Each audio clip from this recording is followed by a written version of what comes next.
Hello and welcome to another amazing corporate showcase here with Barclay Pearce Capital. My name is James Whelan, Managing Director of the Barclay Pearce Capital's Wealth Management team. Joined here, and I do apologise for the casual clothing, it is that time of year, we get to the silly season, but no silliness here. I am joined by Dr. Mike Jones, Principal CEO, Head of Impact Minerals, IPT, ASX stock code there for you. Mike, how are you now? I'm great, thanks, James, and I'm actually wearing a jumper because I'm in London right now. We'll go really quickly. How's the London trip been? Successes? Very good. Yes, it was Mines and Money last week, and lots of interest from investors. First time we presented here. Obviously, it's a unique story. Lake Hope High-Purity Alumina in Western Australia, and lots of interest. And just spent a bit of time with my dear old mum, who's here in Old Blighty. Oh, well done, and give her my best too, as always. Now, going into it, it has been a heck of a year for us, my friend. We've travelled a lot together. So I've probably spent more time with you than I have some of my kids, who I think I recognise too. We've managed to tell the story amazingly well. First off, let's just go back and reiterate again the importance of high-purity alumina. Certainly. So big use is in light emitting diodes. World is progressively getting covered in those. Anything you look at, from the lights on your phone to the screens on your phone to LEDs in your headlights in your car, in the lights, covering the Las Vegas Dome. If you've seen any of my talks, it's a massive growing market as we shift out of old bulb types. Incandescent light globes have already gone mostly. Fluorescent light globes are going next. It's a big area, and for that we need sapphire, and sapphire is made from high purity alumina. Excellent. Well, there's the importance. Now, what we have talked about is the Lake Hope asset.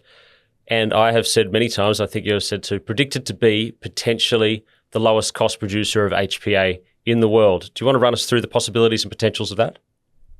Certainly. So Lake Hope is a small dry salt lake in Western Australia, and in the top 2 meters of the mud there are in a set of minerals that we're going to dig up and truck to Perth. It's about 500 kilometres, and we're going to convert that into high purity alumina using a patented process, which will also produce potash as a primary byproduct and HPA as the key product.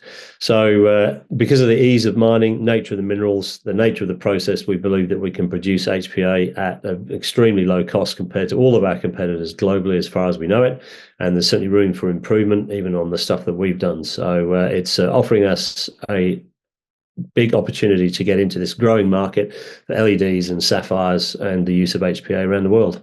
Excellent. And okay, so there's been some government interactions which has gone on. For the positive side, obviously, sometimes interactions with the government is actually not so bad. Do you want to talk us through the recent grants that you were receiving? Yes, so we about a month or so ago, we got awarded a nearly $3 million grant towards a larger project that's looking at basically building the pilot plant, which is going to allow us to produce HPA via our process and supply material then to customers for qualification and potential offtake. It's a crucial part of our work next year, and getting that grant was really the icing on the cake for a very busy year and some very successful work that we've done. Now, let's talk about the icing on the cake for the year. What's ahead and the milestones for 2025? So the big thing that we were working on this year was the pre-feasibility study. So taking the scoping study that we put out a year ago and improving the numbers and the detail and our level of understanding of that project. And that should be due for completion in the first quarter, towards the end of the first quarter next year. So 2025, that's the first tick off. Mm-hmm. The research grant that we got is already in play now. And we're looking at building that pilot plant, certainly the first prototype of it in the first 6 months. So end of quarter 2. And then that will put us into the back end of next year, which will really be then all about looking at 2 things. One is actually marketing, giving the offtake to and looking for clients and customers for our products, and also developing our own products. And the second thing, we'll be looking at just the variability of the ore. I've seen a lot of new processes fail because people didn't really have a good understanding of the ore body. And so we intend to do a lot of detailed studies on the lake to make sure that we know what's going through the plant once we gear up and get into commercial production. Okay, which should not be, relatively speaking, not too far off, and I'm really looking forward to that. Finally, I think that we've got here the Burrendong spin-off IPO that's coming out of there. Do you want to give us an update on that, and what are the key points in that particular thing? Certainly, we've actually had a reasonable response given the pretty poor IPO market. And look, I don't think spread is going to be much of a problem. We've just got to get numbers in there now. So we have just extended the deadline with Burrendong. So we're probably going to push through into the first quarter of next year. We were hoping to get listed by the end of the year, but look, it's, as we all know, the IPO market's not hasn't been that great. But look, some fantastic gold and some huge silver numbers in the drilling that we did, a few years ago. And we just haven't been able to give it justice because of our focus on Lake Hope. So it'd be great to see that get up and running. So yeah, people take a look at Burrendong Minerals. Oh, and that's two birds with one stone. I could see it there, Dr. Mike, because I do prefer a more pure play in impact, and it also an opportunity for people to get set in another specific play in Burrendong. So that's good. Yeah, that's right. Look, we'll end up with 12% of that company. There's too small a shareholding to distribute to the shareholders, so we will sit in there as a cornerstone, cornerstone investor.